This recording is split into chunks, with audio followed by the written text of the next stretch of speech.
ভগবত ভক্তজন এবং আমার জননীয় ভগিনীগণ, সায়ংকালীন সত্রে আমরা প্রথমে যে গীতা পাঠ করে থাকি কয়েকটি শ্লোক, আজ 27 থেকে এই অধ্যায়ের 27 থেকে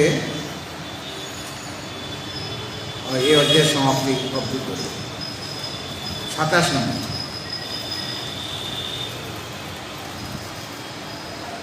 পরে আমরা,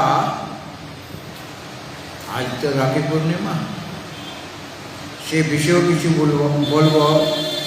ঝুলন পূর্ণিমা, এবং এটার নাম, এই পূর্ণিমার নাম ঝুলন পূর্ণিমা। আরও অনেক নাম আছে, সেটা আপনাদের বলা হবে ওই সময়, সে বিষয়ে আলোচনা করা হবে। কিন্তু তার পূর্বে আমরা এই ত্রয়োদশ অধ্যায়ের 27 নম্বর শ্লোক থেকে এই অধ্যায়ের সমাপ্তি পর্যন্ত সমবেতভাবে পাঠ করব। ওম নমো ভগবতে বাসুদেবায়।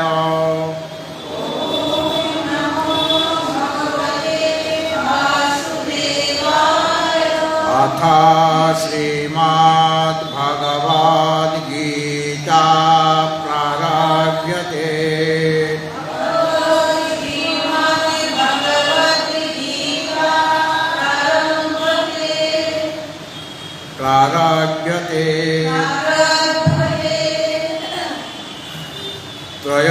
त्रयोदशोऽध्यायः। क्षेत्रक्षेत्रज्ञविभागयोगः।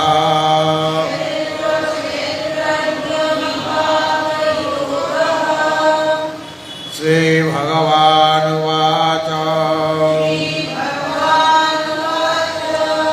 समां सर्वेषु भूतेषु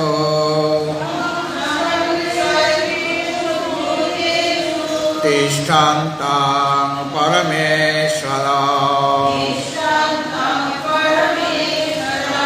विनाशाच्च विनाशान्तं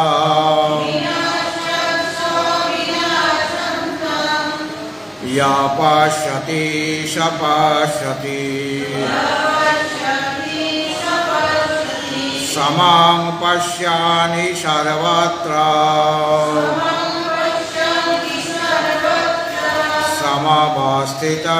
समवस्थितमीश्वरं न हीनस्तात्मनात्मानं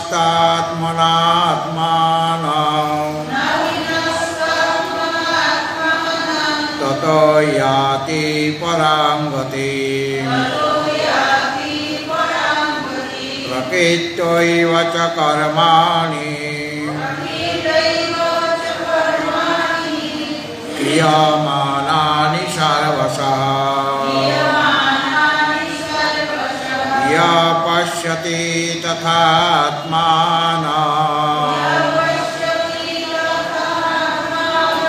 अकर्तारं स पश्यति यदा भूतपृथग्भावम्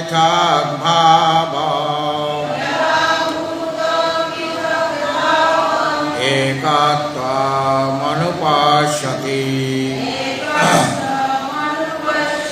तथा एव च विस्तारम् ब्रह्म सम्पद्यते तदा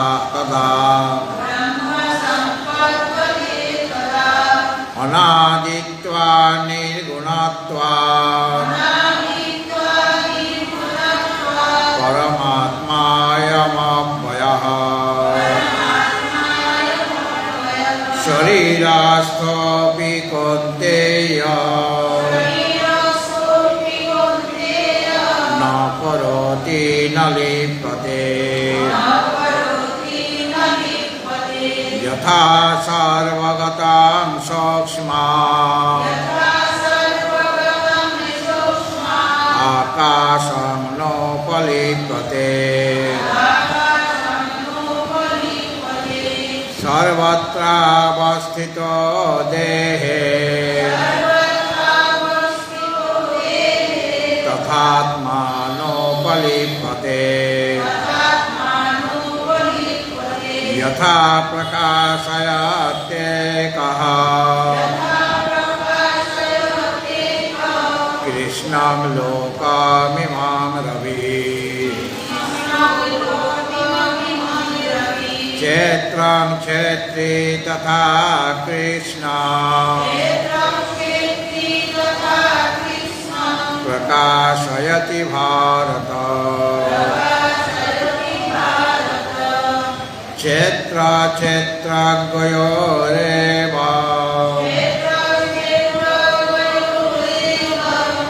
अन्तरङ्गेन चक्षुषा भूत प्रकृति मोक्षं च ये विदुर्यान्ति ते पराम् भूत प्रकृति मोक्षं च ये विदुर्यान्ति ते पराम् इति श्रीमहाभारते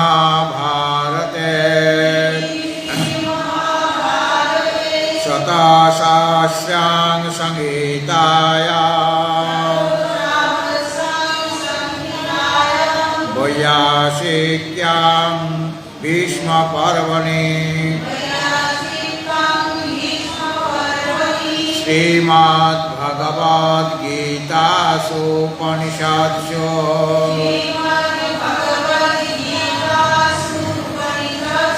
ब्रह्मविद्यायां योगशास्त्रे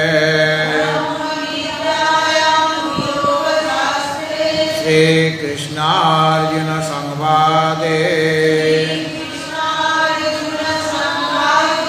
क्षेत्र क्षेत्रज्ञविभागयोगो नाम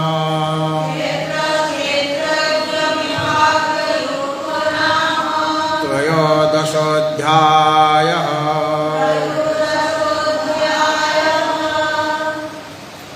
भगवत भक्तजन, আমরা যা কিছু করি কর্ম,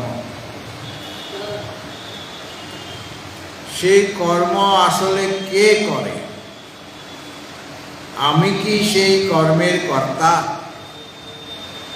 না সেই কর্মফলের ভোক্তা আমি? অথচ আমরা কর্তা ভোক্তা আসলে নই। পরমাত্মা যেমন অকর্তা অভোক্তা, আমরাও ঠিক সেরকমভাবে, যেহেতু আমাদের স্বরূপ আর পরমাত্মার স্বরূপ একই, কেবলমাত্র উপাধিবশত নিজেকে তার থেকে ভিন্ন বলে মনে করছি। ভিন্ন বলে মনে করাতে দেহে আমার আত্মবুদ্ধি হয়ে যাচ্ছে, যেটা আমি নই সেটাতে আমি আমি বোধ হয়ে যাচ্ছে। তার জন্যই তার সংসার। জীব প্রকৃতপক্ষে সেও অসংসারী, কিন্তু সে সংসারী হয়ে গেল বিষয়ের প্রতি আসক্তিবশত, দেহাদির প্রতি আসক্তিবশত আত্মবুদ্ধি হয়ে যাওয়াতে সে নিজেকে দিনহীন ভাবছে এবং নিজেকে কর্তা ভোক্তা, আমি সুখী আমি দুঃখী, আমার এত লাভ হয়েছে, আমার এত ক্ষতি হয়েছে, বা আমি সম্মানিত হয়েছি, আমি অপমানিত হয়েছি, এই বোধগুলি জীব দশাতেই ঘটে। যখন আমি নিজেকে জীব ভাবছি, অর্থাৎ আমার অনাত্মাতে অহং বুদ্ধি হয়ে গিয়েছে। ভগবান এই ত্রয়োদশ অধ্যায়ে দেখাবেন আসল অহংটা কে। আসল অহং হচ্ছে যে অকর্তা অভোক্তা, যিনি নিত্য, যিনি শুদ্ধ, যিনি অবিনাশী তত্ত্ব, যিনি জ্ঞানস্বরূপ, যিনি অনন্ত স্বরূপ, যিনি সত্য স্বরূপ, সেইটাই জীবের প্রকৃত স্বরূপ। এখন কিভাবে নিজের স্বরূপে স্থিত হওয়া যায়, তার জন্য এই অধ্যায়ে ক্ষেত্রের কথা, ক্ষেত্রকে ইদং শরীরং কৌন্তেয় ক্ষেত্রমিতি বিধীয়তে। যদিও ক্ষেত্রের বিস্তার অনেক, তথাপি এই শরীরটা হলো ক্ষেত্র, মানে এই শরীরে আমাদের অহং বুদ্ধিটা বেশি হয়ে যায়। যদিও প্রকৃতি থেকে যা কিছু উৎপন্ন হয়েছে সব ক্ষেত্রের মধ্যে এসে যাচ্ছে, প্রকৃতি আর তার কার্য সব ক্ষেত্র। মা ভূতান্যহংকার বুদ্ধির অব্যক্তমেব চ ইন্দ্রিয়াণি দশৈকঞ্চ পঞ্চচেন্দ্রিয় গোচরা। ইচ্ছাদেশ সুখং দুঃখং সংঘাতশ্চেতনাধৃতি এতৎ ক্ষেত্রং সমাসেন সবিকারমুদাহৃতম। বিস্তারিতভাবে ওখানে ভগবান আবার বলে দিয়েছে। আর ক্ষেত্রের যে স্বরূপ কি, সেটাও অমানিত্য মদম, ওটা ওই যাকে জানলে পরে সব কিছু জানা হয়ে যাবে, সেই ক্ষেত্রজ্ঞের স্বরূপটিও ভগবান এই অধ্যায়ে বলেছেন যে তিনি কীরকম। তিনি হচ্ছেন ওই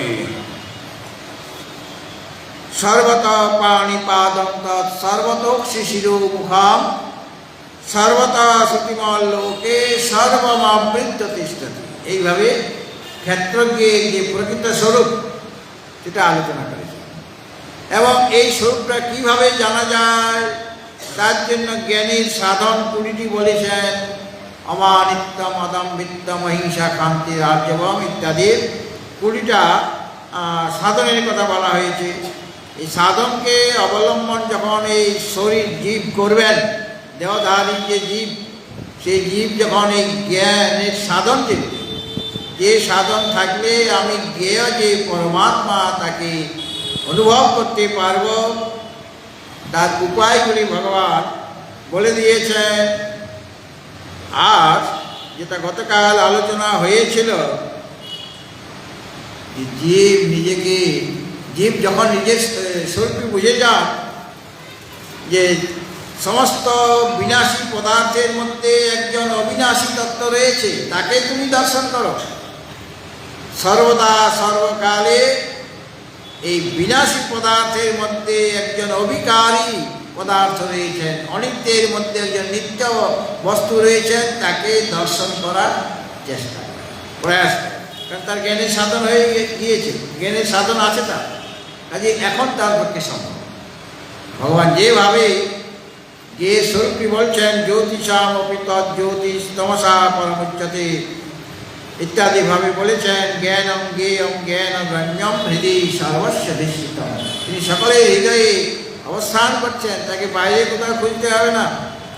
এইভাবে জ্ঞেয় যে ক্ষেত্রজ্ঞ, তার যথার্থ স্বরূপটি বলেছেন। এবং যখন তাকে সাধক দর্শন করেন, কিভাবে দেখেন না, সমং পশ্যনি সর্বত্র সমবস্থিতমীশ্বরম ন হীনস্তাত্মনাত্মানম ততো ইয়াতি পরাং রতি। তিনি সব কিছুর মধ্যে, সমস্ত প্রাণীর মধ্যে, সর্বকালে সর্বদেশে যিনি সমরূপে অবস্থান করছেন, বিরাজিত হইয়া আছেন যে পরমেশ্বর, তাকে তিনি দর্শন করেন। আর তাকে দর্শন যখন হয়ে যায়, মানে আত্মসাক্ষাৎকার হয়ে যায়, তখন তিনি আর নিজেকে হিংসা করেন না। কারণ তিনি তো সব কিছু হয়েছেন, আর তিনি বুঝে গিয়েছেন যে আমি সেই অজর অমর অভয়। কাজেই নিজেকেও হিংসা করতে পারে না। অজ্ঞানী ব্যক্তি তারা হিংসা করবেন যারা এই তত্ত্বটা বোঝেনি, কিন্তু যারা জ্ঞানী ব্যক্তি, যাদের জ্ঞান হয়ে গিয়েছে, তারা অন্যকে ঘৃণা করবেন না, হিংসা করবেন না। তত্র কো মোহ ক শোক একত্বম অনুপশ্যত। যিনি একত্ব দর্শন করবেন, মানে জীবা ব্রহ্মের একত্ব দর্শন যার হয়ে যাবে, সেই জ্ঞান যার হয়ে যাবে, তার মোহই কোথায় আর শোকেই বা কোথায়। অর্থাৎ মোহের হাত থেকে, শোকের হাত থেকে মুক্ত হয়ে যাবে। এবং এই যে নানা রকম কর্ম সাধিত হচ্ছে, ভগবান আগে বলেছেন যে তুমি তো অনেক কিছু কর্ম করছো এই সংসারে এসে, মানব শরীর পেয়ে, সব কিছু আমাকে অর্পণ করো। যৎ করোষি যদশ্নাসি যৎ জুহোষি দদাসি যৎ যৎ তপস্যসি কন্তেয় তৎ কুরুষ্ব মদর্পণ। যা কিছু করছো, খাচ্ছ, মানে যা লৌকিক ক্রিয়া বা শাস্ত্রীয় ক্রিয়া, তপস্যারূপ ক্রিয়া, সব আমাকে অর্পণ করো, মানে সমর্পণ করে দাও। অর্থাৎ তুমি আমার জন্যই করছো, এরকম ভাবনা রাখো। তারপর এক সময় কি হবে, এখন তো তুমি মনে করছো আমি কর্ম করলাম এবং সেই কর্ম করে আমি ভগবানকে অর্পণ করলাম, আর পরবর্তী সময়ে সে বুঝতে পারবে আসলে আমার দ্বারা কোনো কর্মই হয় না, কর্ম তো প্রকৃতির দ্বারা, মায়ার দ্বারা হচ্ছে, তাহলে আমি অর্পণ করবো কেমন করে? আমি যদি কর্ম করতাম তাহলে সেই কর্ম আমি ভগবানে অর্পণ করতাম, সেটা একটা স্তর। যখন এই স্তরে আসেনি সাধক, অর্থাৎ ত্রয়োদশ অধ্যায়ে তিনি অর্জুনকে তার চেতনা স্তরকে ধীরে ধীরে প্রতিটি অধ্যায় বাড়িয়ে বাড়িয়ে নিয়ে যাচ্ছে না, চেতনা স্তরকে, যাতে করে তিনি পরমাত্মা স্বরূপ যথাযথভাবে বুঝতে পারেন। তো যখন চেতনা স্তর উন্নত হয়ে যাবে তখন সে বুঝতে পারবে যে কর্ম আমার দ্বারা সম্পাদিত হতে পারে না। অধিষ্ঠানম তথা কর্তা করণঞ্চ পৃথক বিধাম বিবিধাশ্চ পৃথক চেষ্টা দৈবজ্ঞৈবাত্মপঞ্চম। আর ওদের মধ্যে আমার মেম্বারশিপ নেই, আমি সদস্য নই। পঞ্চায়েত দ্বারাই সমস্ত কর্ম হবে। গ্রামে গঞ্জে পঞ্চায়েত থাকে কিনা, মিউনিসিপ্যালিটি থাকে কিনা, সেখানে তারা কাজগুলি করবেন। রাস্তাঘাট খারাপ হলে তাদের কাজ, বা জল সাপ্লাই বন্ধ হয়ে গেছে তাদের কাজ, সেটা ঠিক করে দেবেন, পঞ্চায়েতের কাজ। এই সমস্ত কর্ম ওই 5 জনের দ্বারা হচ্ছে। তুমি ওই 5 জনের মধ্যে একজনও নও। বলে কেন নয়? বলে তুমি তো শরীর, ইন্দ্রিয়, মন, প্রাণ বা তত্ত্ব ইন্দ্রিয়ের অধিষ্ঠাত্রী দেবতার মধ্যে তো একজনও নয়। কারণ তোমার শরীর আছে, কিন্তু তুমি শরীর থেকে সম্পূর্ণরূপে ভিন্ন। এই জন্য বলেছেন এখানে প্রকৃত্যৈব চ কর্মাণি, যত কর্ম সম্পাদিত হচ্ছে এই জীবের দ্বারা, শরীরের দ্বারা, বাক্যের দ্বারা, মনের দ্বারা, কর্মাণি ক্রিয়মাণানি, সেটা কিন্তু প্রকৃতির দ্বারাই হয়েছে। একদম এব শব্দ লাগিয়েছে। প্রকৃতি মানে মায়া, মায়ার দ্বারাই সমস্ত কর্ম সম্পাদিত হচ্ছে, সর্বস্ব মানে সর্বতভাবে বা সর্বপ্রকারে। এখানে তোমার কোনো ভূমিকা নাই আসলে। প্রকৃতির দ্বারাই মানে মায়া বা অবিদ্যার দ্বারাই সমস্ত কর্ম সম্পন্ন হচ্ছে। আর সেই মায়ার জড় কীভাবে সম্পন্ন করছে এই কাজগুলো? এত বিরাট কাজ, অনেক কাজ আছে সংসারে। তো সেখানে জড় যে মায়া, সে কাকে অধিষ্ঠান করে আছে? সেও কিন্তু অধিষ্ঠান তার চেতন জ্ঞান, তার সান্নিধ্যে এসে, তার সান্নিধ্যে থাকা বশত সেটা চেতনায়িত হয়ে যাচ্ছে। এবং চেতন হয়ে চেতনের মতো সে কাজ করছে। আসলে চেতন হয়ে যাচ্ছে না, চেতনের মতো সে কাজ করছে। সমস্ত কর্ম করতে গেলে তো জড় হলে তো সে করতে পারবে না, চেতন হতে হচ্ছে। চেতনতা দিচ্ছেন তিনি, তার সান্নিধ্যে আছে। চুম্বকের সান্নিধ্যে লোহা থাকলে লোহার মধ্যে ক্রিয়া থাকে, এমনিতে লোহ চূর্ণের মধ্যে কোনো ক্রিয়া নেই। যখনই চুম্বকের সামনে এসে গেল তখন তাদের মধ্যে ক্রিয়া দেখতে পায়। ঠিক সেরকমভাবে প্রকৃতি যখন তার সান্নিধ্যে আসবে, মানে সান্নিধ্যে আসলে সেই চেতনের মতো হয়ে যাবে, তখন তার দ্বারা সমস্ত কর্ম সম্পাদিত হবে। এইটা ইয় পশ্যতি, যে সাধক এইভাবে দেখেন, এইভাবে জানেন যে আমি কর্ম করছি না, সমস্ত কর্ম অবিদ্যার দ্বারা হচ্ছে। আর অবিদ্যা স্বয়ং ত্রিগুণাত্মিকা, সত্য, রজত এবং তম 3টি গুণ আছে। এই তার থেকে যত কার্য হচ্ছে, জগৎ প্রপঞ্চ হয়েছে এই অবিদ্যার দ্বারা, আমাদের যত শরীর সব অবিদ্যার দ্বারা হয়েছে, যা কিছু পদার্থ দেখছি সব অবিদ্যা থেকে, কাজে সবগুলি ত্রিগুণাত্মিকা হয়ে যাচ্ছে। সকলের মধ্যে 3টা গুণ আছে, সত্য, রজত, তম। এমনকি দেহ শরীর, শরীর মাত্রই প্রকৃতির কাজ। ব্রহ্মলোকের যে ব্রহ্মাদির যে শরীর, যেহেতু শরীর কাজে সব অবিদ্যা থেকে হবে, এই জন্য ওই শরীরগুলো একদিন চলে যায়, সময় হলে, যখন যার সময় হবে শরীরটা চলে যাবে। এবং সকলের মধ্যে তিনটা গুণ রয়েছে, আর যতদিন এই তিনটা গুণ এর মধ্যে মানে অধীনে থাকব, ততক্ষণ এই জগৎকে সত্য বলে আমাদের কাছে মনে হবে, যতক্ষণ আমরা প্রকৃতির অধীনে আছি। কিন্তু ভগবান বললেন যে দৈবী এষা গুণময়ী মম মায়া দুরত্যয়া মামেব ये প্রপদ্যন্তে মায়ামেতাং তরন্তি। ভগবানের যে দৈবী ত্রিগুণাত্মিকা একটা অলৌকিক শক্তি আছে, মানে কল্পনা শক্তি, তাকে অতিক্রম করা, মায়ার পারে যাওয়া খুব কঠিন কাজ। কিভাবে সেটা লাভ হবে? মামেব ये প্রপদ্যন্তে, যারা আমার আশ্রয় গ্রহণ করবেন তারাই মায়াকে অতিক্রম করে যান, মানে মায়া তাকে আবদ্ধ করতে পারবে না। তখন সে বুঝতে পারবে যা কিছু দেখছি এই স্বপ্ন দৃষ্ট বস্তুর মতোই সব মিথ্যা। কাজে মিথ্যা বস্তুর প্রতি তখন আর তার আসক্তি থাকবে না, এবং তখনই সে বুঝবে যে এই প্রকৃতির দ্বারাই সব কাজ হচ্ছে, যত কার্য পদার্থ সব প্রকৃতির কাজ।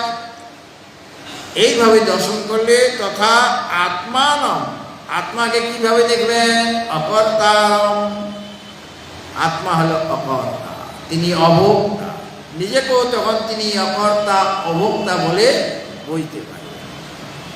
আজকে এই যে সুন্দর দিন, একটি কি দিন? একটি পবিত্র দিন। কেন পবিত্র? আজকের দিনটা পবিত্র কেন? হ্যাঁ, শ্রাবণী পূর্ণিমা, ঝুলন পূর্ণিমা, রাখি পূর্ণিমা, সৌভাগ্য পূর্ণিমা। এই পূর্ণিমার আরেক নাম হলো সৌভাগ্য পূর্ণিমা। মানে রাধা গোবিন্দ যে বসে রয়েছে, দোলনায় দোল খাওয়াচ্ছেন, আপনি টানছেন, দড়ি টানছেন কিনা? এটা যারা করবে, মানে এই ঝুলন উৎসবে যারা অংশগ্রহণ করবেন তাদের সৌভাগ্যের উদয় হবে, সংসারের অশান্তি দূর হয়ে যাবে, দুঃখ দূর হয়ে যাবে। রাধা গোবিন্দের কৃপায় সংসার সুখের হবে, আর আধ্যাত্মিক পথও এগিয়ে যাওয়ার পাথেও পাওয়া যাবে।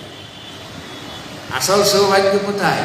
যদি আমি ভগবত পথে চলতে পারি, যদি আমি আত্মপথে চলতে পারি, মানে যে পথে গেলে পরে পরমাত্মাকে দর্শন করতে পারি, সেটা হলো আত্মপথ বা ভগবত পথ।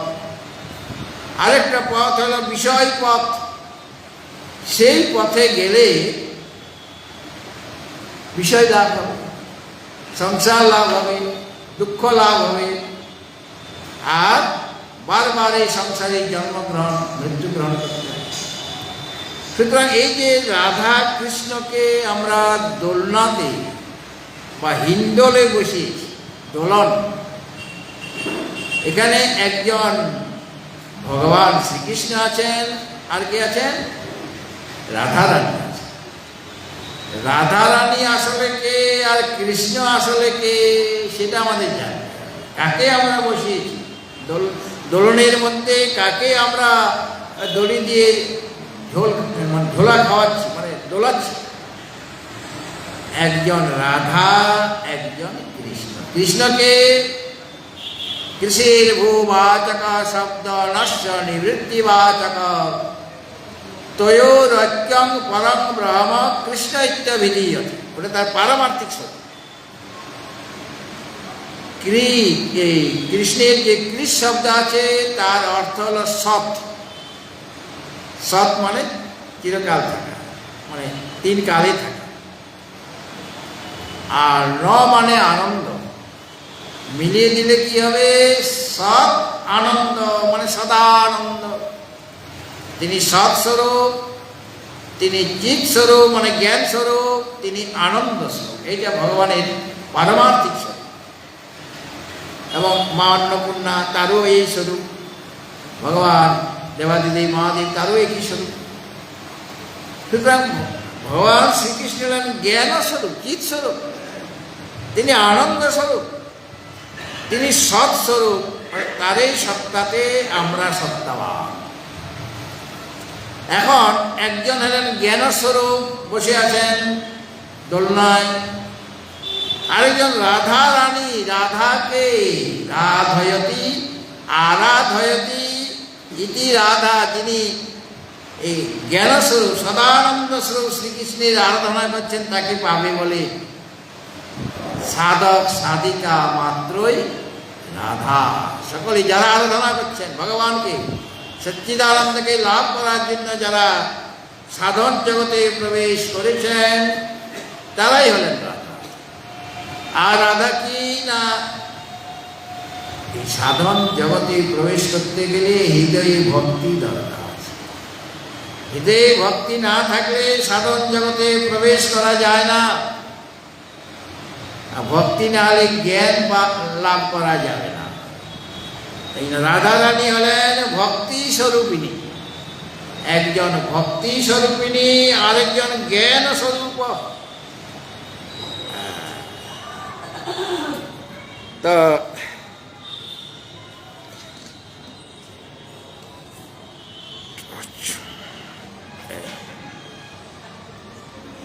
তো একজন হলেন ভক্তি স্বরূপিণী। আপনারা যারা পেছনে আছেন শুনতে পাচ্ছেন কি আমার কথাগুলি? যদি শুনতে না পান তাহলে এগিয়ে আসেন, চেয়ারগুলিকে এগিয়ে নিয়ে চলে আসেন। যারা চেয়ার ছাড়া বসতে পারেন না, যদি শুনতে না পান এগিয়ে আসেন। শুনতে পাচ্ছেন আমার কথা? হ্যাঁ, শুনতে পাচ্ছেন? শুনতে পাচ্ছেন? তাহলে ঠিক আছে, নিজে নিজে জায়গায় বসে। তো রাধা রানী হলেন ভক্তি স্বরূপিণী।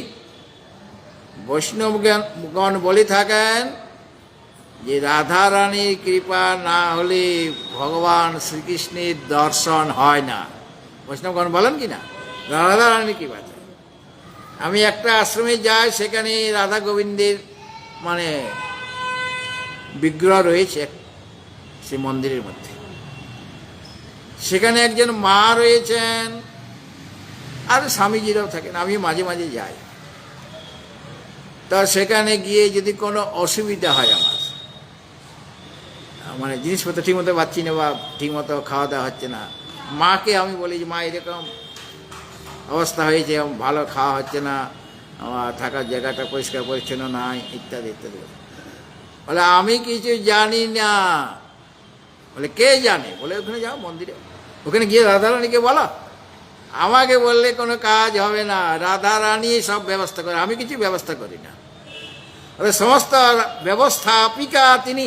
এরকমভাবে তারা মনে করছেন যে তিনি আমাদের সমস্ত কিছু, যা কিছু জীবনে আমাদের প্রয়োজন, যেটা ভগবান বলেছেন অনন্যাস চিন্তয়ন্তু মাং যে জনা পর্যুপাসতে তেষাং নিত্যাভিযুক্তানাং যোগক্ষেমং বহাম্যহম। তো মা বলছেন যে রাধা রানীকে বলো। রাধা রানীকে বলবো, সে আমার কথা শুনবে কেমন করে? শুনবেন। রাধা রানী হলেন ভক্তি স্বরূপিণী। তুমি ভগবানের ভজন করো, তাহলে রাধা রানী হলো।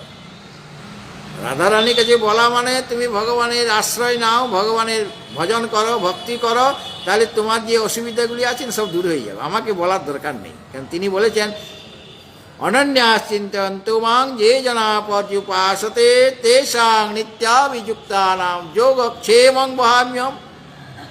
যোগক্ষম তো তিনি বহন করছেন। একটু ভজনা করুন, মহারাজ এখানে এসেছেন শুধু খাবার জন্য এসেছেন, আর একটু ভগবানের ভজনা করেন, একটু জপ ধ্যান করেন, সব পেয়ে যাবেন। এটা হলো রাধারানীকে বলা। আর রাধারানীর কৃপা হলে ভগবান শ্রীকৃষ্ণের দর্শন হবে। রাধারানীর কৃপা মানে তোমার মধ্যে যদি ভক্তিভাবের উন্মেষ হয়, এটা হলো রাধারানীর কৃপা। আমার তিনি যেমন স্বয়ং ভক্তি স্বরূপিণী, সেরকম যারা রাধারানীর ভজনা করবেন মানে ভক্তি করবেন, যত ভজনা করা হবে ভগবানের, ততই আমার মন শুদ্ধ হবে, মন পবিত্র হবে, বুদ্ধি তীক্ষ্ণ হবে। আর তখন যে জ্ঞানস্বরূপ ভগবান শ্রীকৃষ্ণ আরেক দিকে বসে আছেন, তার পাশে বামে রাধা, আর কৃষ্ণ জ্ঞানস্বরূপ ভগবান শ্রীকৃষ্ণ, তখন তার দর্শন হবে। সেই জ্ঞানস্বরূপ শ্রী ভগবানকে তখন আমার দর্শন হবে, দর্শন করতে সক্ষম হব। আচার্য শঙ্কর বলেছেন যে মোক্ষ কারণ সামগ্র্যাং ভক্তিরেব গরীয়সী, যত মুক্তি লাভ করার সাধন আছে তার মধ্যে ভক্তি হলো শ্রেষ্ঠ। ভগবানে তোমার ভক্তি অবশ্যই থাকতে হবে। আর সেই ভক্তি লাভ করার জন্য যিনি ভক্তি স্বরূপিণী, তার কাছে প্রার্থনা করতে হবে যে আমার হৃদয়ে যেন ভক্তি ভাব আসে, আমি যেন শ্রী ভগবানকে সর্বতভাবে আশ্রয় করতে পারি এবং তার দর্শন যেন করতে পারি, তাকে যেন আমি অনুভব করতে পারি, তাকে যেন আমি উপলব্ধি করতে পারি। সুতরাং দোলনায় কৃষ্ণ আর রাধারানী রয়েছেন, একদিকে জ্ঞান, আরেকদিকে ভক্তি দেবী রয়েছেন। জ্ঞানের দেবতা মানে জ্ঞানের ভগবান, জ্ঞানস্বরূপ, আরেকদিকে ভক্তি স্বরূপিণী রাধা। আমরা মানে এদের সাথে ভক্তিকে কেন বসানো হয়েছে? তিনটে ভক্তি স্বরূপিণী রাধা,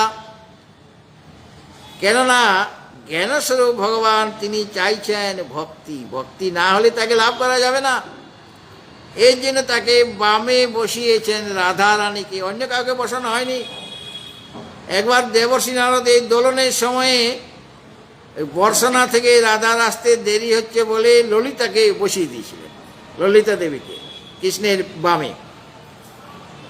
আর দেবর্ষী নারদ এসে বসিয়েছে, তখন রাধারানী আসেনি। আবার রাধারানীকে গিয়ে বলছেন বর্ষণায় গিয়ে, যাতে করে রাধা তাড়াতাড়ি এসে যায় আর কি, রাধারানীকে গিয়ে বলছেন যে আমি ওই রাধা গোবিন্দের দোলন দেখতে চেয়েছিলাম, অথচ দেখছি ললিতা মাধব বসে আছে ওখানে, মানে ওকে রাগিয়ে দিচ্ছে রাধাকে। তখন রাধা, তখন সে তো তার এখনো সেই ফিনিশিং টাচ দেওয়া হয় নাই, মানে সে তো সাজাসাজি হচ্ছে, তো সে সব ছেড়ে দিয়ে তাড়াতাড়ি আসছে। তারপরে যেখানে ওই ঝুলন হচ্ছে, একটা মাঠে করা হয়েছে, সে সাজানো হয়েছে, সেই দোলনাকে সাজানো হয়েছে, তা আবার মুক্তা ফল চায়, বিশেষ এক রকমের ফুল, তার লতা দিয়ে সাজাতে হবে। আবার লতা পাওয়া যায় না, ওই ফুল পাওয়া যাচ্ছে না সব জায়গায়। ওই রাধা রানীর ঘরে আছে ওই লতা, ওই লতা মুক্তা ফুল আছে। আর রাধারানী বলছে আমি তো দেবো না, এই তো গাছের ফুল, গাছের লতা আমি তো ছিঁড়তে দেবো না। তখন ভগবান শ্রীকৃষ্ণ দেখছেন যে এটা কোথায় পাবো, এটা দিয়ে তো সাজাতে হবে। তাছাড়া দোলন, ওই দোলন যেখানে আমরা বসাচ্ছি ভগবানকে, মানে আমরা বসবো, ভগবান শ্রীকৃষ্ণ ভাবছেন তাহলে তো সাজানো হবে না, তাহলে আমাদের দেখতে ভালো লাগবে না। খবর নিয়ে জানলেন মা যশোদার ঘরে আছে, মানে কৃষ্ণের ঘরেই আছে, কিন্তু লতা আছে এখনো, ফুল ফুটে নাই, ফুল ছোট হয়েছে, এখনো ফুটবে না এই কদিনের মধ্যে, অথচ কয়েকদিনের মধ্যে দরকার, এই কদিনে ফুলটা ফুটবে না। আর ওই রাধারানীও দেবে না তার ঘরের ফুল, তার প্রিয় ফুল দেবে না। তখন শ্রীকৃষ্ণ মাকে বলছেন যে ঠিক আছে, কয়েকটা লতা দাও, ফুল তো মানে মা যশোদার কাছে বলছে এ তো ফুল ফুটবে না, কিন্তু কয়েকটা লতা দাও, আমরা লতাটা গিয়ে মাঠে লাগিয়ে দেবো। কারণ ও তো দেবে না, রাধারানী কিছুই দেবে না, লতাও দেবে না, ফুলও দেবে না। আর ওই লতাগুলিয়ে তিনি লাগিয়ে দিলেন তার সখাদের দিয়ে। আর ওদিকে নারদ গিয়েছেন, আর রাধারানীকে বলছেন এই ব্যাপার। রাধারানী তখন অভিমানিত হয়ে তিনি আসছেন, আর যেখানে ঝুলন হবে সেখানে যাচ্ছেন না, কারণ ও তো শুনেছি যে ললিতা বসে আছে, ললিতা বিশাখা এরা সব তার সখী রাধা, কিন্তু দেবশ্রী নারদের তালে পড়ে ললিতা বসেছে, ললিতা বসতে চাইছিল না। আর ওদিকে রাধারানী অভিমান হয়েছে, ললিতা কেন বসলো, অন্যকে কেন তিনি বসালেন। সেই কদম্ব বৃক্ষের নিচে বসে আছে। আর ভগবান শ্রীকৃষ্ণ যখন খবর পেলেন অভিমানিনী যে রাধা দেবী, তাকে বুঝিয়ে সুঝিয়ে নিয়ে আসলেন। আর ললিতা আগেই টের পেয়ে গেছে, দোলন থেকে নেমে গিয়েছে, কারণ সে তো বসতে চায় নাই। দেবশ্রী নারদের পাল্লায় পড়ে বসেছিলেন। কেন দেবশ্রী নারদ এই কাজটা করলেন? এদিকে একরকম কথা, ওদিকে আরেক রকম কথা, যাতে করে গোবিন্দের পাশে তাড়াতাড়ি রাধা এসে, সব তো সব ফিনিশিং টাচ তার দেওয়া হয়নি, রাধারানী তাড়াতাড়ি এসে গেলেন এবং তার অভিমানও দূর হয়ে গেল। তাড়াতাড়ি তিনি বসলেন, এই যাতে করে রাধা রানীর যে প্রেমটা যেন, লীলাটা যেন দর্শন করতে পারি, সেই তার ইচ্ছা নারদের। সকলেই সে তার জন্য অপেক্ষা করছে, রাধার জন্যই সব অপেক্ষা করছে, কৃষ্ণ রাধা রানীর জন্যই অপেক্ষা করছেন। দেবশ্রী নারদ চাইছেন যাতে করে জগতের কল্যাণ হয়, এই জন্য তাড়াতাড়ি যাতে করে এই ঝুলন আমরা খুব তাড়াতাড়ি দেখতে পাই, এই জন্য রাধারানীকে ওই রকম কথা বলেছিলেন। হ্যাঁ, মানে যাতে করে প্রধানিত সে এসে যায় তাড়াতাড়ি, মানে ওই ঝুলনের ক্ষেত্রে সে উপস্থিত হয়। সুতরাং এই যে ঝুলাচ্ছি আমরা, কাকে ঝুলাচ্ছি? জ্ঞান আর ভক্তিকে। আমরা সে দড়ি টানার সময় আমরা বলছি আমার হৃদয়ে যেন ভক্তির উন্মেষ হয়, রাধারানীর যেন কৃপা লাভ হয়, মানে আমার হৃদয়ে যেন ভক্তি আসে। আর সেই ভক্তির দ্বারা যেন আমরা, যিনি এই জগতের নাথ, যিনি অকর্তা অভোক্তা, যিনি নিষ্ক্রিয় অবিনাশী তত্ত্ব, তার সেটা পারমার্থিক স্বরূপ ভগবানের সগুণ রূপও তাকে দর্শন করব। তার যে রূপ, তার যে বংশী বিভূষিত যে রূপ, বংশী বিভূষিত করার নবনীরদাভাত পীতাম্বরাদ অরুণবিম্ব ফলাধরোষ্ঠাৎ পূর্ণেন্দু সুন্দর মুখাত অরবিন্দ নেত্রাৎ কৃষ্ণাৎ পরম কিমপি তত্ত্বমহং ন জানে। একজন ভক্ত, আবার তিনি জ্ঞানী পুরুষ, তিনি বলছেন ভগবান কীরকম। তার হাতে বংশী আছে, ওই রূপটাই আমরা বেশি পছন্দ করি। হ্যাঁ, বংশী বিভূষিত করা নবনীরদাভাত, নতুন মেঘের মতো যার অঙ্গকান্তি, নতুন মেঘ যেমন শ্যামল হয়, সেরকম তার অঙ্গকান্তি নতুন মেঘের মতো শ্যামল বর্ণ। পীতাম্বরাত, তিনি পীতবস্ত্র ধারণ করে রয়েছেন।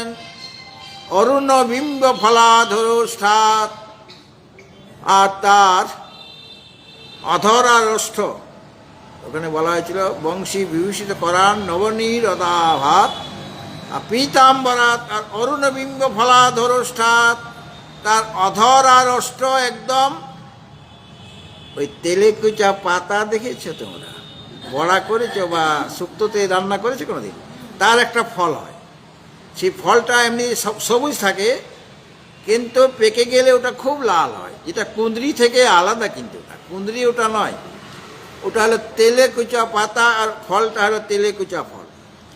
ও ফলটা খুব তেতো। এটা আমার কুঁদরি যেটা খাই আমরা ভেজে বা তরকারিতে, ওটা তেতো না, এটা তেতো, পাকলে কিন্তু লাল, খুব লাল হবে। তো ভগবানের অধর আর ওষ্ঠ কীরকম? ওই পাকা যে তেলেকুচার ফলের মতো লাল। বলে কোনো রকম লিপস্টিক তাকে লাগাতে হয়নি। হ্যাঁ, মায়েরা যেমনভাবে ঠোঁটকে লাল করার জন্য লিপস্টিক লাগায়, কিন্তু ভগবানকে বা পান, আগেকার দিনে লিপস্টিক তো ছিল না, তখন পান খেত মায়েরা, তাতে ঠোঁট লাল হয়ে যেত, তাতে মুখের সৌন্দর্য আরও বেড়ে যায়। তো ভগবানের সৌন্দর্য স্বাভাবিক, তার অধর ওষ্ঠ ওই পাকা বিম্ব ফলটা, মানে তেলেকুচার ফলের মতো লাল। পীতাম্বরাত অরুণবিম্ব ফলাধরোষ্ঠাৎ পূর্ণেন্দু সুন্দর মুখাত, আর তার মুখটা কীরকম? পূর্ণিমার চন্দ্রের মতো। পূর্ণিমার চন্দ্রের মতো গোল নয়, পূর্ণিমার চন্দ্রমাকে দেখলে যেমন আমার মনে আনন্দ হয়, ঠিক সেরকমভাবে ভগবানকে দেখলে আমার মনের মধ্যে আনন্দের স্রোত বইতে থাকে। এই কারণে পূর্ণিমার চাঁদের সাথে তার তুলনা করা হয়েছে। দেখো তো,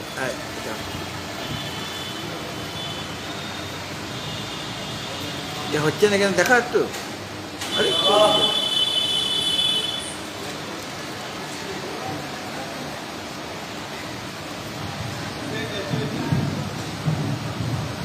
হ্যাঁ হয়েছে। হরিওম, তোমাকে বললাম যে এটা দেখাও, এটা ডিফেক্টিভ।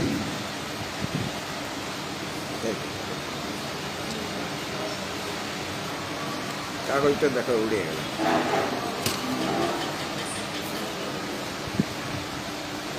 যাই হোক,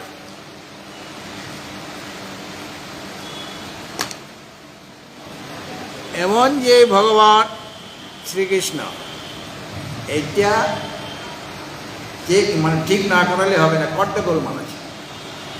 একটা পাঠ প্রবচনের ব্যবস্থা হচ্ছে 2 মাস ধরে হবে, আর জোড়া তালি দিয়ে কোনো কাজ হয় কি? জোড়া তালি দিয়ে কাজ হয় না। এটা কালকের মধ্যে ঠিক না করলে আমি এখানে বসবো না, বলে দিলাম তোমাদের। যারা কমিটির মেম্বার আছে আমি বলে দিচ্ছি, এটা যদি ঠিক না হয় তাহলে কাল থেকে আমি পাঠ করবো, ঠিক আছে? আমাকে অবদেশ বলে দিয়েছি, কোনো অসুবিধা হলেই বলে দেবে, পাঠ করবো, সেই কথাটা আমি বলে দিলাম।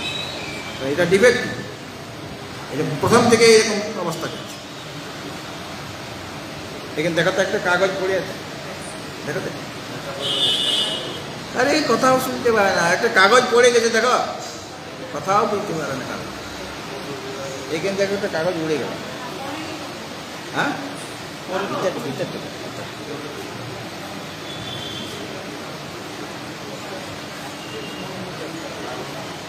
যাক যাক যাক, ঠিক আছে। ভগবত ভক্তজন, এই হলো ঝুলন লীলা। এটা একটা লীলা। ভগবান অনেক অনেক লীলা করেছেন, জন্ম হওয়ার পর থেকে তিনি লীলা করছেন।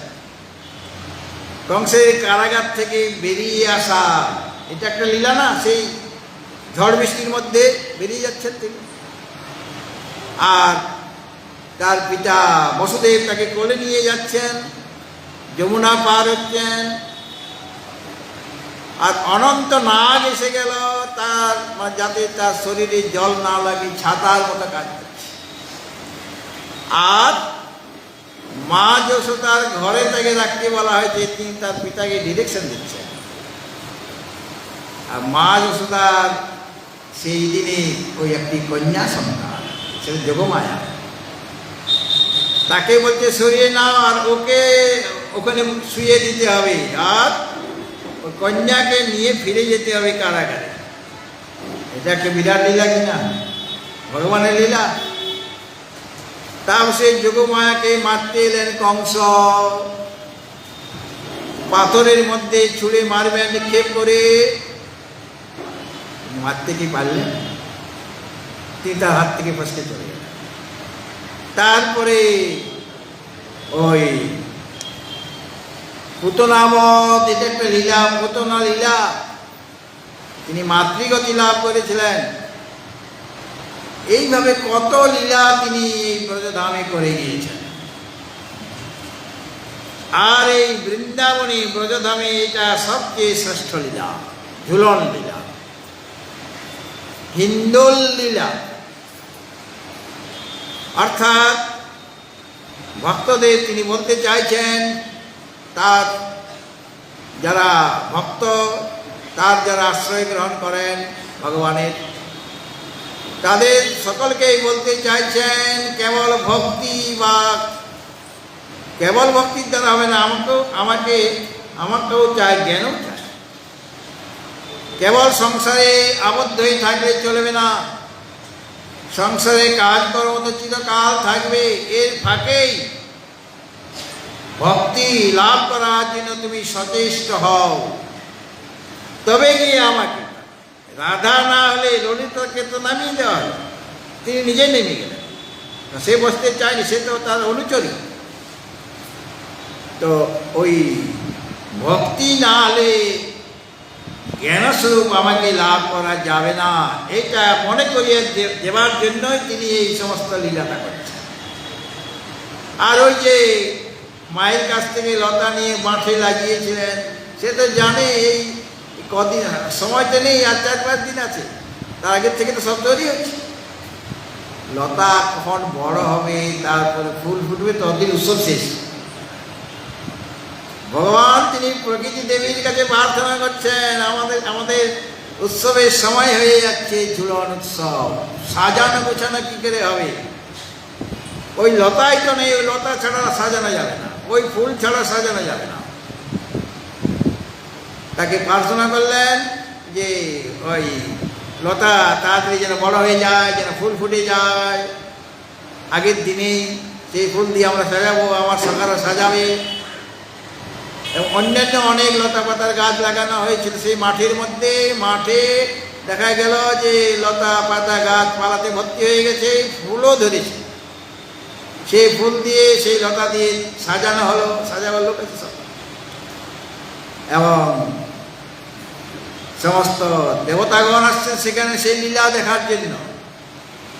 গন্ধর্বগণ আসছেন, কিন্নর কিন্নরী আসছেন, তারা নাচ করছেন, কেউ গান করছেন। আর সখার তো তার আছে, আর রাধারানী সখীরা আছে, আর যত গোপালক বা গোপ গোপী যত রয়েছে সবাই সেখানে উপস্থিত হয়েছে, কেউ আর ঘরে থাকছে না। এমন সুন্দর একটা যে পরিবেশ তৈরি হয়েছে, রাধা কৃষ্ণের যুগল মিলন হচ্ছে। এই যুগল মিলন না হলে আমাদেরও যুগল মিলন চাই, পরমাত্মার সাথে জীবাত্মার যুগল মিলন, মানে একত্র চাই। সেটাই ভগবান দেখছেন, এই যে যুগল মিলন হচ্ছে আমাদের জ্ঞানের সাথে ভক্তির মিলন। মানে ভক্তি ছাড়া জ্ঞান লাভ করা যায় না। আর সেই জ্ঞান লাভ হলেই তুমি ওই ক্ষেত্রজ্ঞ স্বরূপ যে পরমাত্মা, তার স্বরূপটি যথাযথভাবে বুঝতে পারবে। সুতরাং দুজনের এই কৃপা চাই জীবনে, রাধারানীর কৃপা এবং শ্রীকৃষ্ণের কৃপা। এটা মোটামুটি ঝুলন পূর্ণিমার রহস্য। বাকি রইল রাখি। এটা রাখি পূর্ণিমা শ্রাবণ শুক্লা একাদশী থেকে আরম্ভ হয়েছে, আমাদের একাদশী থেকে আরম্ভ হয়েছে। আর পূর্ণিমা অবধি এই অনুষ্ঠান চলে, মানে 5 দিন যাবত, তাই না? কেউ 3 দিনও করেন, কেউ বা কোথাও কোথাও 13 দিন ধরে করছেন, এরকমও দেখা গেছে। মানে যে যেখানে যার যেরকম প্রচার আছে, সংস্কার আছে, সেরকমই করছে। এই যে এটা সৌভাগ্য পূর্ণিমা, শ্রাবণ পূর্ণিমা, যেমন আষাঢ়ী পূর্ণিমা হলো গুরু পূর্ণিমা, আর তার পরের মাসে শ্রাবণী পূর্ণিমায় হয়ে গেল ঝুলন পূর্ণিমা। তার নাম তো ওখানে যেমন গুরু পূর্ণিমা, ব্যাস পূর্ণিমা, কত নাম দিয়েছেন। হ্যাঁ, তাহলে রাধারানী, রাধা গোবিন্দের জন্য কি আর একটা নামই থাকবে? ঝুলন পূর্ণিমা, রাখি পূর্ণিমা, সৌভাগ্য পূর্ণিমা। উৎসবের নানা রকম রাম, ওই দোলন লীলা, দোল লীলা, হিন্দোলন লীলা, এটা একটা লীলা। ভগবান রাধার সাথে দোল খাচ্ছেন, এটা ভগবানের একটা লীলা। আর এই লীলার মাধ্যমে তিনি কি চাইছেন? আমাদের, তোমাদের হৃদয়ে ভক্তি ভাবের উন্মেষ হোক, তোমরাও যেন জ্ঞান লাভ করতে পেরে তোমাদের মানব জীবনের যে আসল লক্ষ্য, সেই লক্ষ্যে পৌঁছাতে পারে। এটা মানে সন্দেশ, এটা মেসেজ দিলেন রাধা রানী এবং শ্রীকৃষ্ণ। এবং এটা রাখি পূর্ণিমা কেন? আসলে ওই রক্ষা বন্ধন উৎসব, রাখি রক্ষা বন্ধনটাকেই আমরা বাংলায় রাখি বলছি, অর্থাৎ রক্ষা বন্ধন উৎসবে পুরো নাম। রক্ষাবন্ধন কেন? আপনারা সকাল থেকে অনেকের হাতে রাখি পরিয়েছেন, মন্ত্রও বলেছেন, মন্ত্র সকলেই জানে না। আমার কাছে যে রাখি পরাতে আসে তাকে বলি আগে মন্ত্র বলো, তবে রাখি পরাবে, নাই তো নাই, তোমার রাখি পরে। কারণ মন্ত্র বলে আমার তো জানি না। তখন আমি শুনিয়ে দিলাম। কি শোনালাম? येन बद्धो बलि राजा दानवेन्द्र महाबलः तेन त्वां प्रतिबध्नामि रक्षो माचल माचल। এই মন্ত্রটা বলতে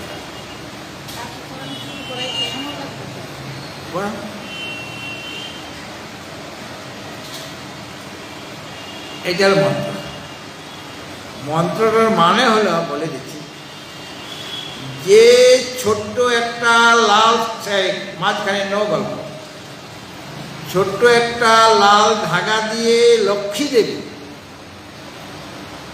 ওই দানবেন্দ্র মহাবল মানে বলিরাজ তাকে বন্ধন করেছিলেন একটা রাখি দিয়ে, মানে লাল সুতা দিয়ে।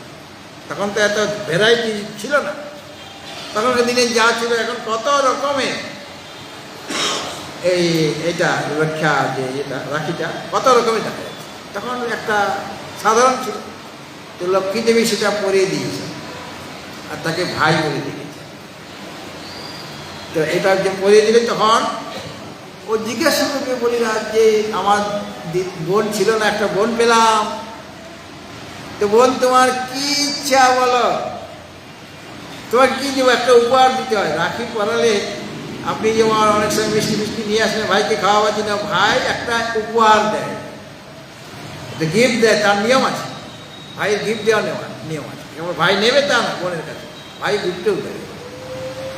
তো কি চাই বলো তোমার? বলে আমার যে পতিদেব সে তো তোমার এখানে, তাকে তো তুমি ওই প্রহরী করে রেখেছো, কেননা ওই বামন ভগবান হয়ে বলি রাজার যজ্ঞে গিয়েছিলেন ত্রিপাদ ভূমি লাভ করার, ত্রিপাদ ভূমি নেবার জন্য। আর বলিরাজ সে তো দাতা, প্রহ্লাদের নাতি, সেই রক্ত তার শরীরের মধ্যে আছে। তিনি যজ্ঞ করছেন, অনেক মনীষীও সেখানে বসে রয়েছেন, আর তাকে দেখেই ছোট্ট বালক বামন ভগবান, তিনি নারায়ণ, তিনি বামন ভগবান হয়ে এসেছেন, আর সকলেই দাঁড়িয়ে পড়েছে, মানে তাকে সম্মান জানাচ্ছে। তাকে কেউ চেনে না, কিন্তু তার যে চেহারা, মানে যদিও বেটে, কিন্তু তার শরীর থেকে, তার মুখ থেকে তেজ বেরিয়ে আসছে স্বয়ং ভগবান থেকে। আর তাকে দেখে সকলেই সসম্মানে উঠে দাঁড়িয়েছে। তারপরে বলিরাজ বলছেন যে তুমি যে এখানে এসেছ, আমি তো একজন রাজা, তুমি কি কারণে এসেছ? আমি এমনি মনে করছি যে যজ্ঞ যদিও আমার এখনো সম্পূর্ণ হয়নি, কিন্তু তোমাকে দর্শন যেহেতু আমি পেলাম, আমি মনে করছি আমার যজ্ঞ সুসম্পন্ন হয়েছে, যজ্ঞের ফল পেয়ে গেছি, কারণ তোমার দর্শন পেয়েছি। কিন্তু তুমি বলো তুমি এখানে কি উদ্দেশ্যে এসেছ? তখন বামন ভগবান বলছেন যে আমার তো ত্রিপাদ ভূমিতে, মানে নিজের এই জপ ধ্যান করা, আমি তো ব্রহ্মচারী, জপ ধ্যান করার আমার নিজস্ব জায়গা, আমার কুশাসন আছে, আমার জলপাত্র আছে, কিন্তু নিজের বসার মতো জায়গা, যেখানে বসে আমি কুশাসন বিছাবো, যেখানে বসে আমি গায়ত্রী মন্ত্র জপ করব, জপ ধ্যান করব, সেরকম জায়গা আমার নেই। তো তুমি আমাকে ওইটুকু জায়গা দাও। কতখানি লাগবে জায়গা? বলে ত্রিপাদ ভূমি, বেশি লাগবে, ত্রিপাদ, তিনটে আমার পদক্ষেপ, ত্রিপাদ না তিনটা পদক্ষেপ, তিন মানে আমরা যেমন হাঁটি একটা পদক্ষেপ, দুইটা পদক্ষেপ, তিনটা পদক্ষেপ, সেরকমভাবে ওই তিনটা পদক্ষেপেই আমার হয়ে যাবে। বলে তোমাকে দেখে আমরা মনে করেছিলাম খুব জ্ঞানী পুরুষ তুমি, আর আমি রাজা তুমি জানো, অথচ বোকার মতো একজন অজ্ঞ ব্যক্তির মতো এইটুকু তুচ্ছ জিনিস চাইছ। আরে রাজ্য নিয়ে নাও, তুমি যা কিছু চাইবে সব দিয়ে দেব, তোমার কাছে অদেয় আমার কিছুই নেই। আর বোকা অজ্ঞ লোক ব্যক্তির মতো মোটেই ত্রিপাদ বলে আমি ব্রহ্মচারী, আমাকে লোক দেখাবে না, আমার বেশি প্রয়োজনে ওইটুকু আমার প্রয়োজন, যতটুকু প্রয়োজন ততটুকু আমার লাগে, এর বেশি আমার লাগে। ঠিক আছে দেবো বলে, ওই দেব বললে হবে না, সংকল্প করতে হবে। ঠিক আছে সংকল্প করবো, আমার বাক্যটাই সত্য, সেটাই সংকল্প, কিন্তু আপনি যদি বলেন সংকল্প করতে হবে, হাতে জল নিয়ে আমি করবো।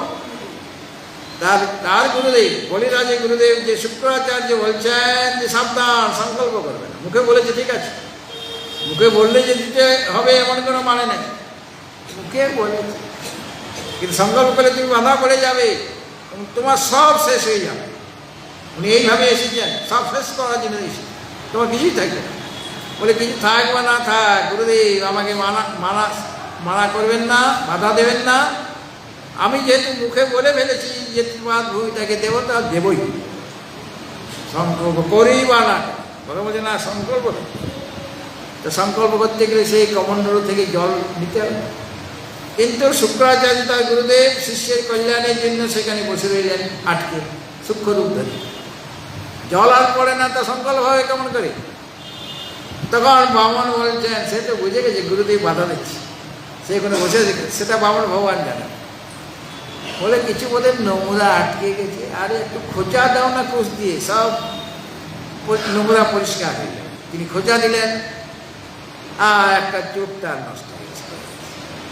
সংকল্প করলেন, এখন বলে সংকল্প করেছি, এখন তুমি নাও, ত্রিপাদ ভূমি নিয়ে নাও, কতখানি নিবে নিয়ে নাও, আমার তো জমি জায়গার কোনো অভাব নেই, যতখানি তুমি পারো নিয়ে নাও। তো প্রথম আর দ্বিতীয় পাদের দ্বারায় স্বর্গ মর্ত পাতাল সব নিয়ে নিয়েছে, মানে যা কিছু তার অধীনে ছিল, দুইটা পদক্ষেপের দ্বারা সব নিয়ে নিয়েছে।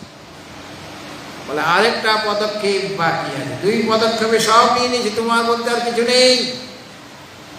এখন তুমি প্রতিজ্ঞা করেছি যে ত্রিপাদ ভূমি দেবে, তো ত্রিপাদ ভূমিতেই তো তোমার সব শেষ, তোমার আর কিছু নেই।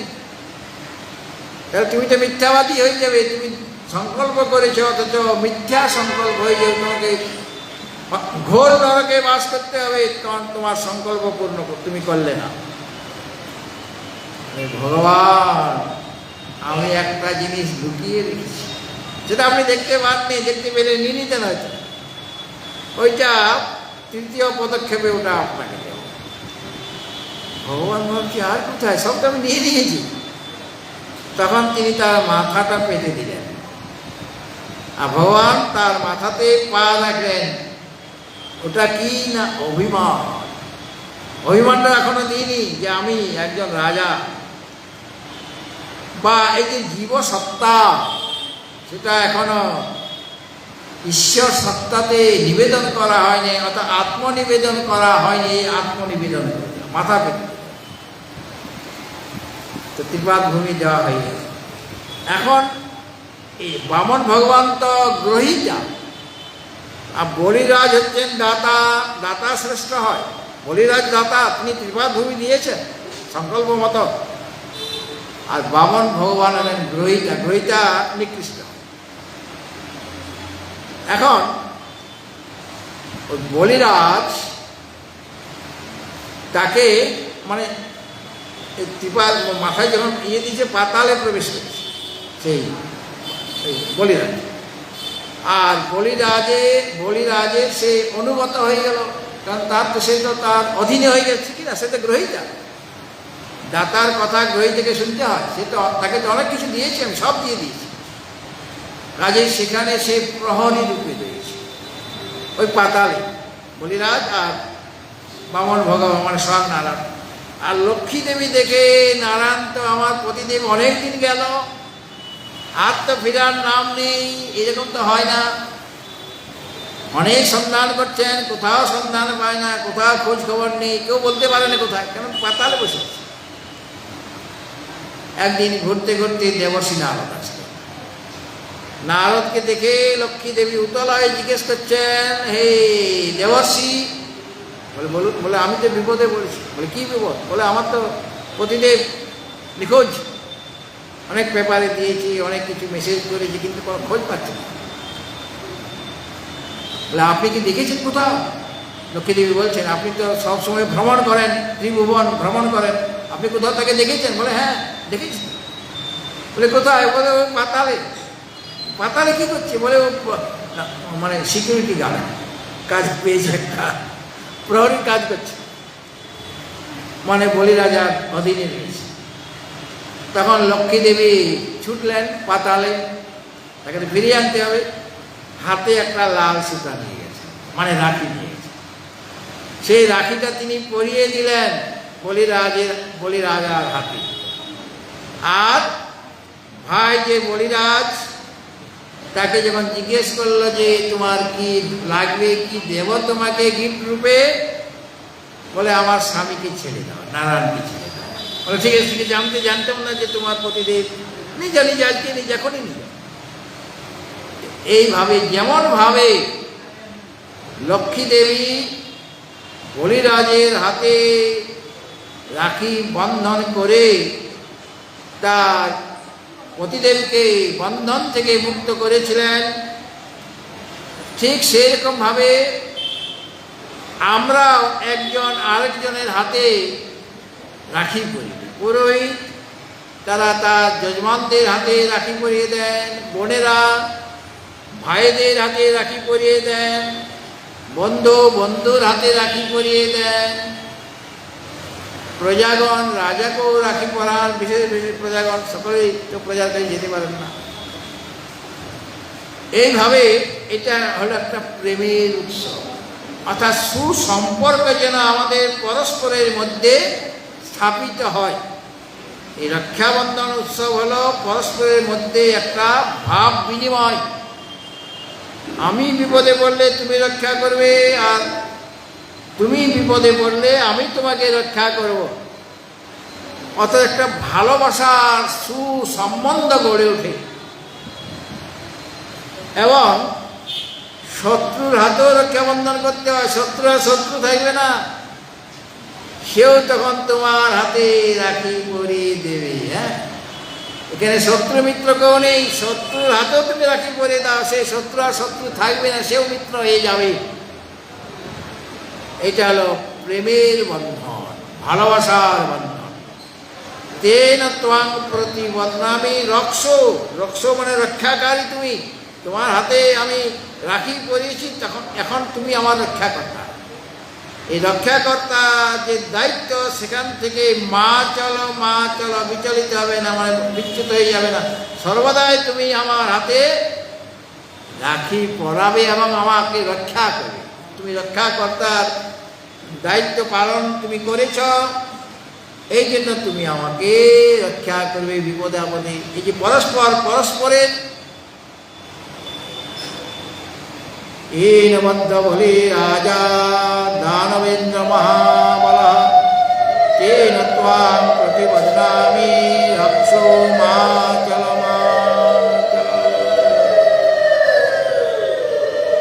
কৃষ্ণায় বাসুদেবায় হরে পরমাত্মনে প্রণত ক্লেশনাশায় গোবিন্দায় নমো নমঃ। হে কৃষ্ণ করুণা সিন্ধো দীনবন্ধো জগৎপতে গোপেশ গোপিকা কান্ত রাধাকান্ত নমস্তুতে। রাখি যারা বেঁধেছিলেন আমার হাতে এর আগে, একটা এমন গিট দিয়েছিলেন, একটা টান দিলেই খুলে যায়। কিন্তু এই যে মা পড়ালো, এই যে শ্রীকৃষ্ণ, আগে যারা রাখি পড়েছে ফার্স্ট গার্ড, মানে একটা টানলে খুলে যায়, এমন গিটটা দিয়ে দিয়েছে আর খুলবে না। তো যাই হোক, মানে এটা বন্ধন করে রাখবে যে তুমি সর্বদাই আমার লক্ষ্য রাখবে, আমার সুবিধা অসুবিধা রক্ষাকর্তা হিসাবে সর্বদাই আমার প্রতি মন থাকবে। এবং তোমারও দায়িত্ব রক্ষা করা, কেবল একজনের নয়, সেও তো তোমার হাতে রাখি পরিয়ে দিল। কাজে এই যে পরস্পর একটা ভাব বিনিময়, কেননা আমাদের মধ্যে বর্তমানে সেই ভাবটা নেই, প্রেম ভাব নেই, ভাতৃভাব নেই, বন্ধুত্বের ভাব আমাদের মধ্যে নেই, চলে গিয়েছে আধুনিক যুগে। কিন্তু এই ভাবটা আমাদের একান্ত প্রয়োজন সমাজে ঠিকভাবে থাকার জন্য, সমাজে শান্তি যাতে বজায় থাকে, তার জন্য এই ভাবনা, পরস্পর যে সৎ ভাবনা, সেটা আমাদের হৃদয়ে জাগরুক হওয়া। আমরা কি বলি? ধর্ম কা জয় হোক, ধর্ম কি জয় হোক, অধর্ম কা নাশ হোক, প্রাণীও মে এই সদ্ভাবনা। সমস্ত প্রাণীর মধ্যে যেন সৎ ভাবনা জাগ্রত হয়। কেউ কারোর জন্য আপনার অসৎ চিন্তা, আপনার অকল্যাণ চিন্তা আমরা করব না, মানে করা উচিত নয়। এই যে উৎসবের এইটাই শিক্ষা দেওয়া হচ্ছে সকলের জন্য, সমস্ত প্রাণীর জন্য তোমার সৎ ভাবনা, শুভ চিন্তন থাকা দরকার। সেই শুভ চিন্তন জাগরুক করার জন্য রাধা মাধবের এই লীলা, যাতে করে সমস্ত প্রাণীর মধ্যে একটা শুভ ভাবনা জাগ্রত হয়। এবং ওই শুভ ভাবনা জাগলে যোগদর্শনে বলা হয়েছে সকলের প্রতি মৈত্রীভাব চাই, এটাতেও বলা হয়েছে মৈত্রীভাব চাই। আর রাধারানীও বলছেন, রাধা মাধবও বলছেন মৈত্রীভাব চাই, পরস্পর প্রেম ভাবনা চাই। সুতরাং এই সৎ ভাবনা যেন আমাদের এই পবিত্র দিনে জাগরুক থাকে, কারো অকল্যাণ যেন কামনা না করি, সকলের কল্যাণ কামনা যেন আমরা মনে প্রাণে করতে পারি। আর এই সৎ ভাবনা থাকলেই আমরা সৎস্বরূপ যে আত্মা তাকে লাভ করতে পারবো, সেই ক্ষেত্রকে স্বরূপে জানতে পারবো। কাজে এই লীলার মাধ্যমে ভগবান আমাদের সেই সৎস্বরূপের কাছে নিয়ে যেতে চাইছেন। সেই ক্ষেত্রকে স্বরূপ তিনি বোঝাবার জন্য তার সাধনের হিসাবে এই উৎসব, এই লীলা তিনি করে গিয়েছেন। উদ্দেশ্য একটা, সেই ক্ষেত্রজ্ঞ স্বরূপকে জানতে হবে। ক্ষেত্র থেকে পৃথক করে জ্ঞান সাধনার দ্বারা ক্ষেত্রকে স্বরূপকে তুমি জানো, তাহলে পরে রাধাকৃষ্ণের এই যে হিন্দোলন লীলা বা ঝুলন লীলা বা সৌভাগ্য লীলা, এটা সৌভাগ্যের হৃদয় হবে, মানে সেই দিকে আমার মন যাবে। এটা তখনই পূর্ণ হবে যখন সৎ ভাবনা, কল্যাণ ভাবনা, পরস্পর ভাবনার বিনিময় যখন ভগবত ভক্তজন আগামীকাল, আজকে কিন্তু গীতা আমি ছাড়িনি, গীতার মাধ্যমে দিয়ে এই উৎসব দুটির কথা আপনাদের বলেছি। আর আগামীকাল থেকে ওই প্রকৃত্যৈবচ কর্মাণি ক্রিয়মাণানি সর্বশ, এই যে শ্লোকে আলোচনা করেছিলাম, সেই শ্লোকটি আর একটু বলার বাকি আছে। সেটা আমি আপনাদের ওই শ্লোকটি নিয়ে আগামীকাল